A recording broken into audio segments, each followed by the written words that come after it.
Hey, what's up, you guys? So today was, I'm not even gonna lie, today kind of sucked earlier on because it was one of those days when nothing seemed to be going right at my place of employment, which is cool. I mean, the place is really not that bad. It's just that when disaster strikes, it strikes in every imaginable direction. And then, of course, all of us end up overwhelmed and whatnot, but whatever.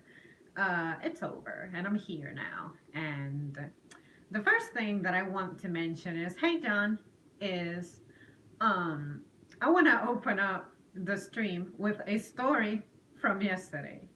Um, so, yesterday was Father's Day, and then of course, where I work, it's going to be abnormally busy because it's retail, and that's just how the retail life treats you.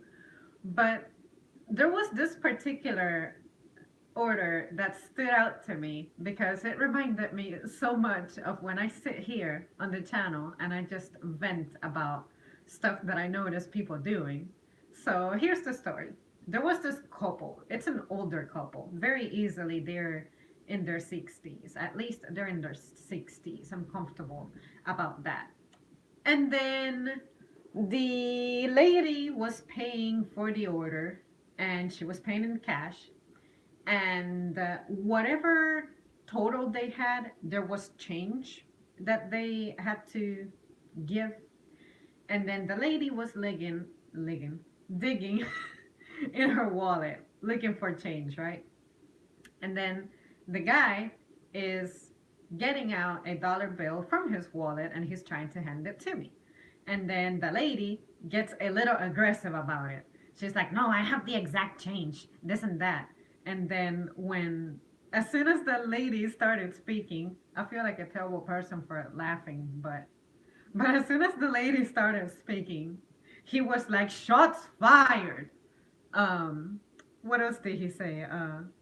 Like, shots fired, do not approach until, I guess, until the area is clear or something. I forget what he said, but it made me feel bad for him because I'm thinking, okay, it must be that kind of relationship where you're with someone who apparently seems to be very easily irritated about stuff that you shouldn't be irritated about.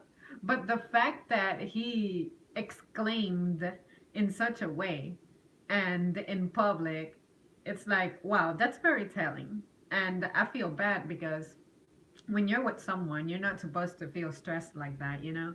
Especially if you're doing something where you're trying to help, you know?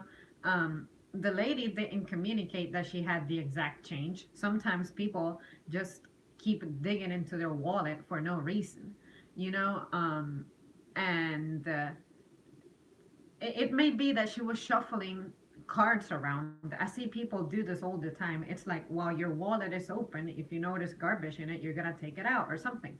But she did not communicate at all that she had change. It's like I said something like, I don't know. Let's pretend the total was 1033. So I'm like, out of 10, or no way, it cannot be like that. Let's say it was 933, and then I'm like, out of 10, nothing was said after that. So I'm like, okay, I'm going to break this 10. But then when he was going to hand that extra dollar for whatever reason, that's when she said that she had the bill, or excuse me, that's when she said that she had the points. And I'm like, okay, but yeah, just like you said, John, it sounds like he's dealt with it before. And to me, that makes it so sad because if you respond in that way, it's because you're used to this person being like that. And, I felt bad. Like, I wanted to kind of laugh internally. I did, because I'm like, I know what he's going through. I know that at some point in their lives, I don't know if they've been together for long, given their age. I want to assume that they have, but if that's something that they have dealt with for so long, it's like that behavior has become normal, and I don't think anyone deserves to be going through that. You know what I mean? Just just just be consistently nice no matter what. And then the second thing that I want to go ahead and mention before I move on, let me see. That's a shame that it sounds like that man is used to being treated poorly. Exactly. Because imagine if this guy actually meets someone else who definitely treats him better, because there's people out there who will treat you better, trust me. And then how is he going to feel about the fact that he spent God knows how long with this lady taking this type of treatment? And also hear that people tend to stick together, especially if there's children in between. But if this is an older couple, I would expect that there's really nothing keeping them together, because I would imagine that the kids are grown and whatnot. But anyways, I just encourage everyone to not tolerate abuse, whether it's verbal and especially not physical. But yeah, that's just wrong. And then the second thing that I just want to randomly mention for anyone who catches the stream later is I find it hilarious that for some reason you guys thought, like, based on the comments in the on dating a porn star video, you guys were just assuming that I'm the person who's dating a porn star. I'm like, no, I'm just sharing my opinion on a video that I watched about um, a couple that is a porn star couple. Both of them are porn stars. And then I'm like, how would I handle that? Or how would I feel in a situation like that? So I don't know if you guys were just trolling me or something, but in the event that you genuinely believe that's my status, no, I was just sharing a story. There is no way that I could be involved in a relationship of that nature. But I thought it was funny though, so I thought that I would mention that and get that out of the way. So, on to today's real topic, the effect of medication on faculties, physical or mental and everything. I just want to put this out there. In my opinion, medication, no matter for what it is, like, especially to treat um, certain mental disorders, let's say specifically depression, since I have experience with this. I absolutely do not believe in the positive effects of medication at all. Like, I was supposed to have been referred to a psychiatrist or something when I was a teenager, and I never went. Like, I was supposed to be going to therapy and stuff, and I just never did it. And honestly, the entire reason I didn't do it was because I knew that the topic of medication was going to come up, and I was going to absolutely say, oh, hell no, to that. Because I've just never believed in medicine of that sort. And it should be, I guess it's kind of surprising that I feel that way, given that I'm into the sciences and I at some point considered wanting to be a doctor. I believe in medicine and all that. But when it comes to this specifically, because on a medical level, I do not understand what causes, say, depression, how can I possibly be signing off on prescriptions for people to be ingesting something that supposedly is supposed to make them feel better? It's like when you have a problem, you examine the origin, you identify the origin, and based off the origin is how you create a course of action on how to mend such a problem. So when it comes to depression, if you don't know what is wrong, exactly what's going on, how can you possibly be attempting to mend it? So to me, all of these medications that get, prescribed, to me is just a massive science experiment. And I don't think that's something that should be a play matter. You know what I mean? Also, in my experience with medicine to treat other things like, say, my asthma, colds, whatever, I always had a terrible reaction, particularly in my behavior. I just could not understand why I was such an irritable kid. And when I think back to my childhood, I was sick all the damn time. So I had to take medicine all the damn time. So I wish that in the medical field, prevention was promoted more, and just healthier lifestyle changes and implementing lifestyle stuff to keep you healthy and whatnot, as a means to like tackle any medical condition that you may be experiencing. But of course, I understand that this is a business. Pharmaceuticals is a business. They gotta make that money. So that's the disturbing aspect of it, and that's why I said, man, just like with teaching, because being in the school system is such a political thing, I decided to give up on my dream of being a teacher because I cannot imagine having to answer to the state. The state wants this standardized testing. If your kids do not score well, it reflects negatively on you. I did not need that pressure in my life. So, when it comes to the medical field, I know how I would do things. I know how I would treat my patients. I know what I would recommend and advise to my patients. And to have some kind of a culture, like, say, whatever hospital I work for, if they have a specific culture that I must abide by to keep myself employed, that's incredibly stressful because I like to respect and obey my values and my integrity too. So if I am going to be knowingly prescribing medication to people that I'm only half sure may or may not work, and results may vary from patient to patient, that makes me feel terrible. I genuinely am a caring person. If you are my patient, I will get to know you, and I will only recommend the stuff that will work for you. I don't want to just make a generic thing, like, oh, I had a patient in the past that went through this, therefore it's guaranteed that what worked for them is going to work for you. Not necessarily. And everyone is aware of that, but when you have a business behind you, that's when the quality of the services that you're getting suffers because they have an agenda that they have to push and keep rolling. So being a part of that just disturbed me, and I said, you know what? I don't play with demons. But anyways, um, medication. Every single person who I have talked to who has shared their story of taking medication has told me the same thing. It seemed to help with something, but then physically it fucked you up somewhere else. Like my best friend from high school, she was taking birth control, for example. And then, okay, it would help her have, how can I phrase this?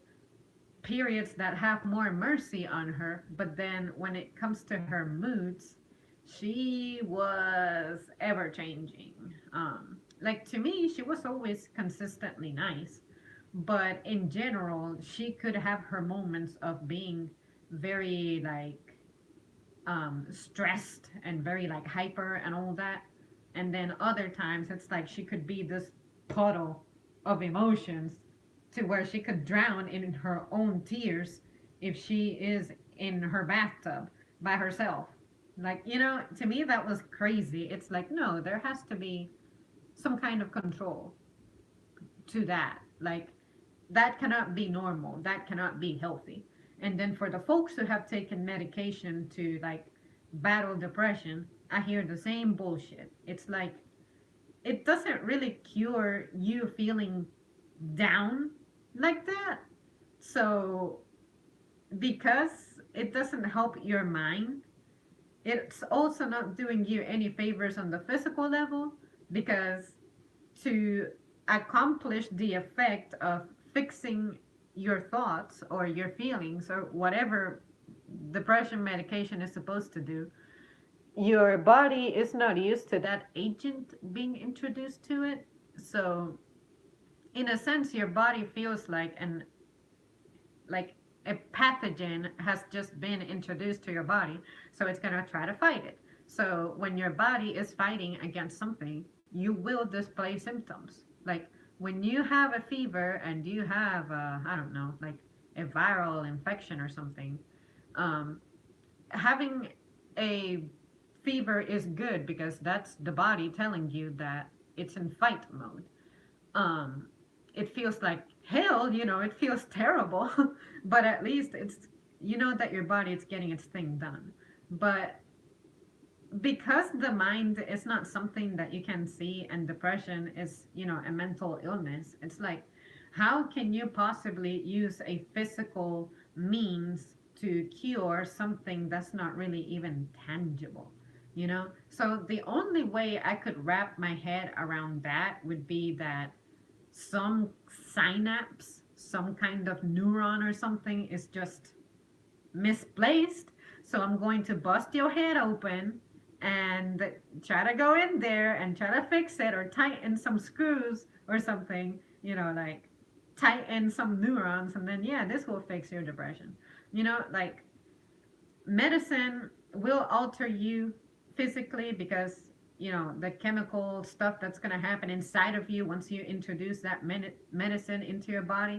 But at the same time, how is that going to fix your mind if the troubles from the mind are not really linked to you physically? See what I mean? But then when I think of myself as a woman who goes through her period every single month, and my period does impact my mood, it's like, I mean, when you're physically miserable, of course, you're not going to have the same energy level. You're not going to have the same cravings for food that you normally do. You're not going to you're not going to be the same, period. But at the same time, that is something extremely temporary. I know that when I feel down and I'm on my days, it's not because something is wrong in my life or something is wrong in my mind. It's just that my body is just doing its thing, and everything will be okay. And I get it. But when it comes to something that's consistent, like depression, it's not something that you can just say to everything will be okay, because it's there, it's constant, persistent. Again, how is some random ass medicine that we really, first of all, do not know the cause of depression? So, second of all, how can we possibly have a medicine for it? See what I mean? That's the part that I'm just confused on, and I'm not sold on this whole medication stuff. Um, so I also wish that people would try to, before you go to the doctor and be like, fix me up, how about if you just take the matter more into your own hands? And I know this is tough, so let me see if I can phrase this in a way that I don't come off, as terrible. Okay, there was a trend on good old Twitter that read something like, someone was saying to a doctor that they do not want a diet and exercise to lose weight. They want surgery. So there you go. You're not going through the activities that it takes for you to have your body cooperating for you.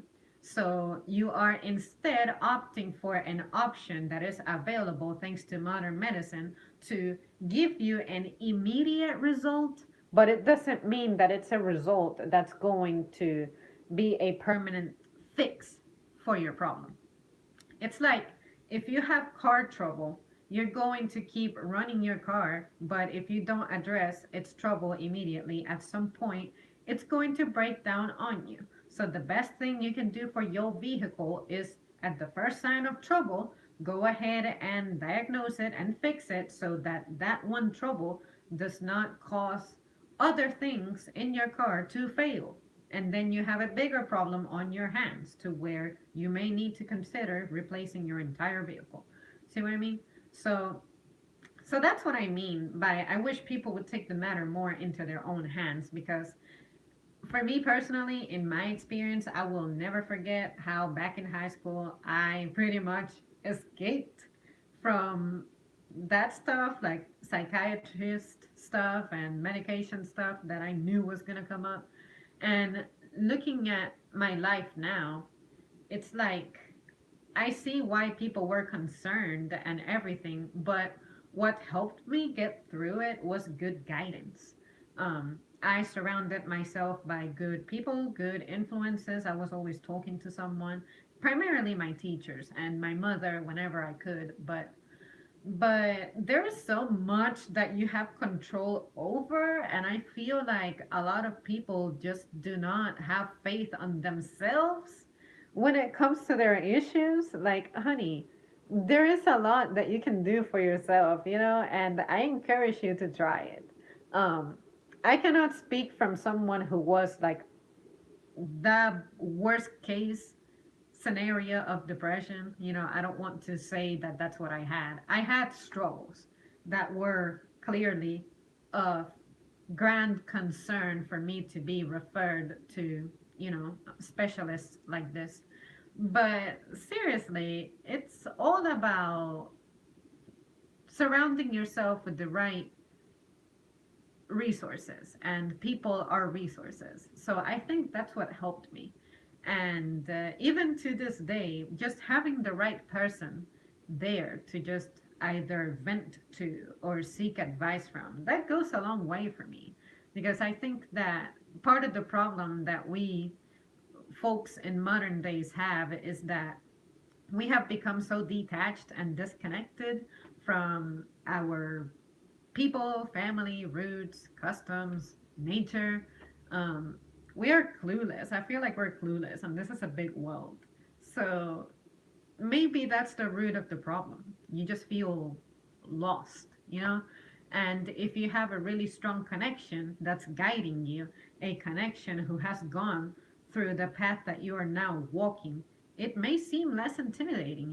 So that's why back in the day, at the time that I was supposed to have been going to this stuff, therapy and whatnot, I was like, you know what? I always feel better when I have someone there with me, someone to talk to, someone to just guide me and take care of me when I'm super, super, super, super down. So what's the point of me going to a complete stranger who is scheduled to just listen to me, and they get paid for this, and I'm sure that they have a life that they would rather be living than listening to my sad ass story. This is a person who wants to go home to their family or their pets, whatever they have, because that's what jobs do to you. I mean, I remember I used to love my job, but now I always cannot wait to come back home the moment that I'm driving to work. So what what's to keep the person who I am going to see from having their stuff going on in their lives to where they're not going to supply me with the best quality service that they can. And when you go to someone who knows you, this person has a connection with you, and they will be more genuine and concerned about you to where this person, maybe they would be someone like me who gets to know their patients personally and they take pride in their job. So it's not about the money for them. But I don't want to take my chances, period. So that's another factor that I considered. I personally, the way that I am, I cannot open up to just anybody. So going to therapy was going to be a waste of time for me because I knew I wasn't going to talk. So why would I go spend time and possibly money on this? And then the medication discussion, it was not going to be brief. I was going to absolutely be against it. So, anyways, you guys, I have rambled enough. If you ever get prescribed something, please read that label. Make sure that you understand what this medication is going to do to you on the physical level, on the mental level, because usually when you try to fix something, you end up damaging your body in another way. Also, make sure that you know what your allergies are, because you do not want to find out in the midst of treatment. It's a horrible experience. So I would say go with medication if you are pretty much at rock bottom level. But I sincerely, when it comes to mental health, cannot think of a time when I would recommend to anyone to mess with medication. I think that everyone needs to just introspect what's going on in their lives, what is the solution, what do you think works for you, and then pursue that. For me, I think what had me super depressed was my terrible loneliness. But how can someone like me a severe introvert, deal with loneliness when social situations are not my forte. So it's like, I want friends. That's never a reason to stay in an abusive relationship. You are absolutely right about that. Way too many doctors push medication on people, especially opiates and drugs.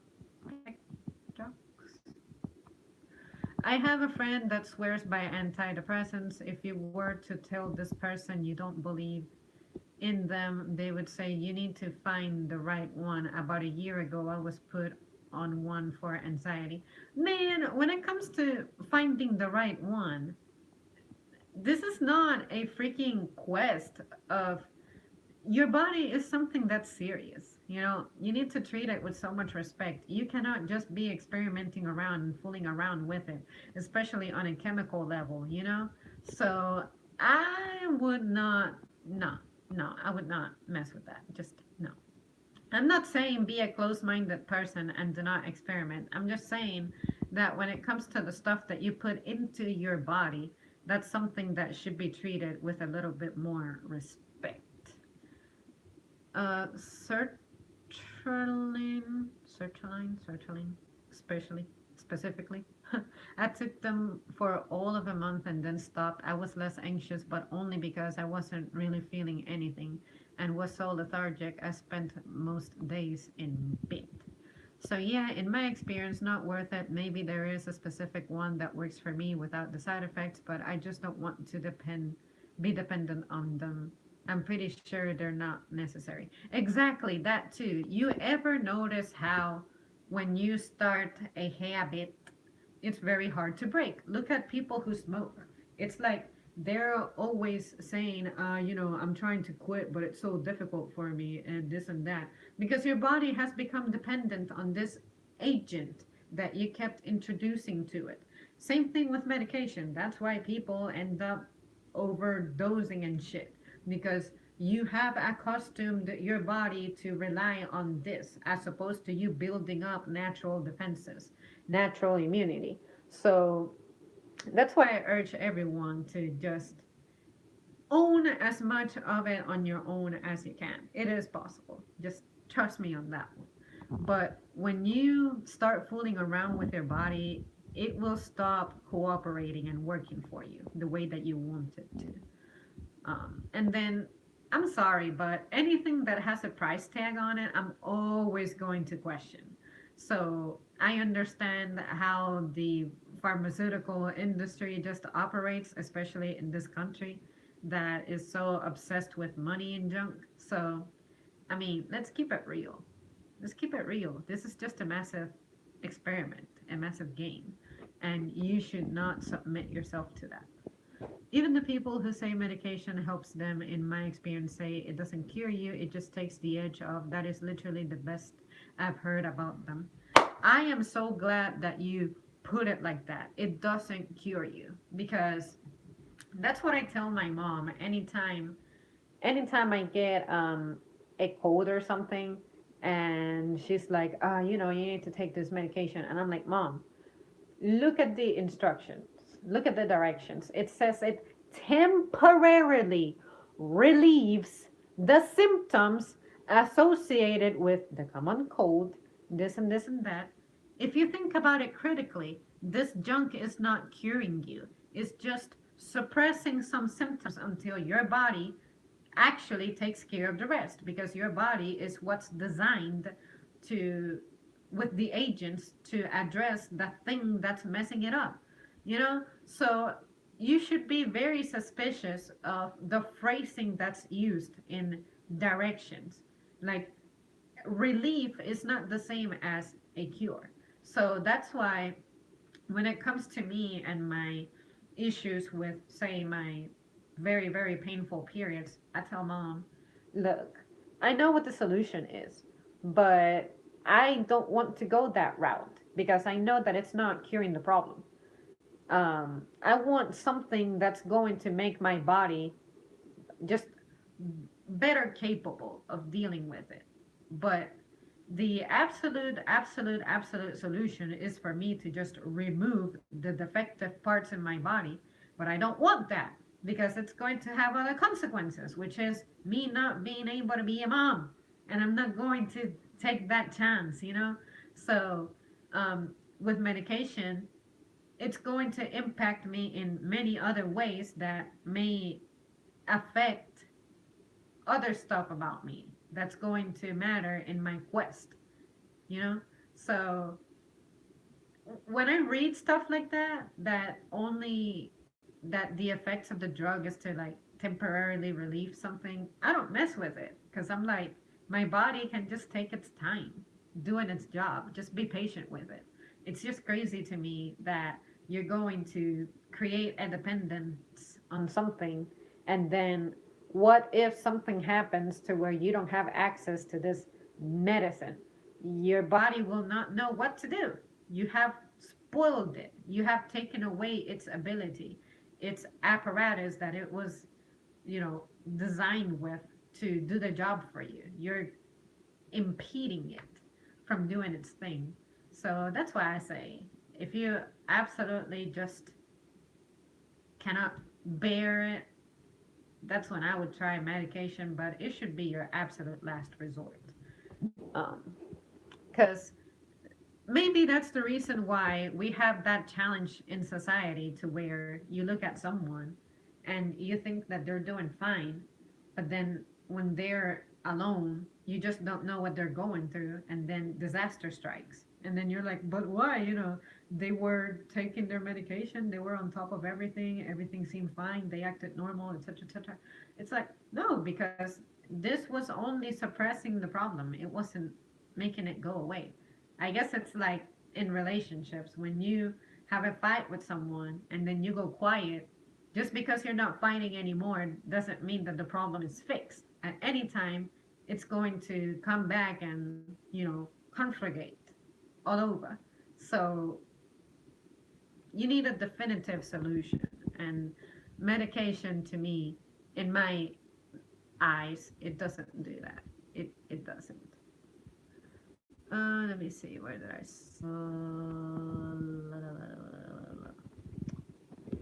Okay. Too many people rely on medication too easily. True. The most commonly held belief I've heard is that depression and anxiety is caused by an imbalance of chemicals in the brain. Given my own experience, I would say that makes sense. But the brain is so complicated that it's never going to be anything but dumb luck if you introduce chemicals with medication. Maybe you're balancing it, or maybe you're making it worse, trial and error. I would say if you can find some way to right yourself without medication, I would definitely recommend doing that. And that's the thing. It is believed that it's caused by a chemical imbalance on the brain. Okay, what is causing that chemical imbalance? If you know what is causing that chemical imbalance, you will address it so that the brain can function normally. But if the way this is handled is we see the imbalance, we're going to introduce something to make up for the balance. You're making up for the imbalance, excuse me, but you are not permanently fixing it to where this imbalance will not come back. Because if you're fixing it, it means that you will not need medication ever again. But if you need to be recurring to it, if you need to be going back to being medicated, it's because it's just relieving the situation. It's not fixing it permanently. So, what is the cause of anxiety and depression? Why are some people more sensitive about it than other people? I have anxiety, I have depression, but does it cripple me? No. Did it used to cripple me? Yes. Um, but I just wish that I could explain how my perception of life is different to where that stuff doesn't affect me. Because in my present, I encounter situations where I'm like, oh my God, this is going to tear me down. This is going to obliterate me. But then I don't let the panic set in. So I wish I understood the effect of that chemical imbalance to explain the manifestation of my behavior. Did that make sense? It's like, okay, let's say that it's a lack of me drinking water. So, okay, if I start drinking more water, I'll feel better and whatnot. But if I start losing my water retention at a faster rate, is because there is a defect in my brain that makes me susceptible to have this problem. So, what agent do I need to introduce to correct that leak in my brain? See what I mean? That's how I like to visualize depression. It's like, okay, if it's a chemical imbalance, it's because I am missing something. My body is failing to produce something. Why is it failing to produce something? How can I permanently make it be on the recurring loop of supplying me with what I need to be healthy, as opposed to just temporarily introducing fake agents that have that effect in my brain to make me function. See what I mean? I don't know. This is just so complicated. And of course, I don't know my proper terms for that because I'm not really studying that on a medical level. But, but see, it's just, to me, life is a big psychological game. So ever since I look at it that way, I feel like it's just not so bad anymore. Like, even the time when I was super sick to where all of my joints were failing me and I was glued to a bed for a month, I'm like, this is not it for me. I'm not going to lose this battle. Like, I could have chosen to be miserable and depressed, which I was. I was the first, I want to say the first 5 days that I was going through that because, I'm used to being so capable. Like, I could not lift water gallons. I could not unscrew caps. I could not hold anything without my hands just feeling like there's an electric current constantly. So I was frustrated. But then at some point, I told myself, look, what if I had to get sick with this shit for me to rest? Because I was working nonstop. Not only that, but I used to walk to work. And I used to expose myself to all kinds of weather. So maybe my body had to shut down on me for me to recover. It's like a forceful recovery, you know? So, anyways, a thing that helped turn me around is the realization that everything comes from thought. The default state of mind is health. We feel what we think, not the other way around. A calm mind is healthy. Exactly. I can relate to that because when I think of myself presently, on a mental level to who I was like during the years that this was happening to me, I've definitely matured so much. I'm much more confident, much more calm, better organized. Um, and seriously, it'll be okay. Like, I don't know how to give you the breakdown of what makes everything being okay, but just be confident in yourself. You have what it takes to make it through life. Mother Nature does not create low quality stuff, you know? So if you're struggling with something, just remember that you're equipped to handle it. You're equipped to battle it. And mankind can supply you with things to make you more comfortable, but at the same time, it's not the ultimate way to go about things, you know?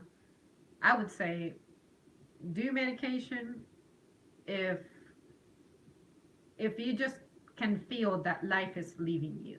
And maybe the medicine that we have nowadays can prolong your life or save it, but but no one can ever convince me that we can truly, with crazy medicine like some kind of powder, that you can really fix a physical and a mental problem. I need more proof. Proof that makes sense. Put it that way. And to me, what makes sense is to have a good diet, to be active, and to surround yourself by a good circle of people. And if the people around you are no good, do not be afraid to go solo. Like, it's better to be alone than with bad company. Just trust me on that one. Maybe that's why I ultimately became a severe introvert and just kind of antisocial, because I know how to keep my life from being complicated. And I know that some people are up to no good. So why would I want to force myself into a group of people when they do me no good? Just be honest with yourself. It's okay. All right, guys, I believe that I have rambled a lot. I'm afraid that I did not really make my point clear sometimes because I feel like I kept revolving around the same point. But I guess that just shows that I'm really confident in how I think. And I'm not saying that I'm right and that I have the answers to everything, but I'm very happy with the decisions that I have made in my life thus far, especially regarding medication. Sometimes I'm curious. I wonder what would have happened had I taken it. But because I remember my childhood experiences with other kinds of medicines, I just rely on that precedent as my general rule of if I did terrible with these medicines, I'm going to react terribly to these medicines. No matter how much we have advanced in medicine, I'll always feel that way. I had a terrible experience, so I guess the trauma of my childhood and responding so negatively to medicine is what keeps me away from them. But honestly, I can say that I do not need it.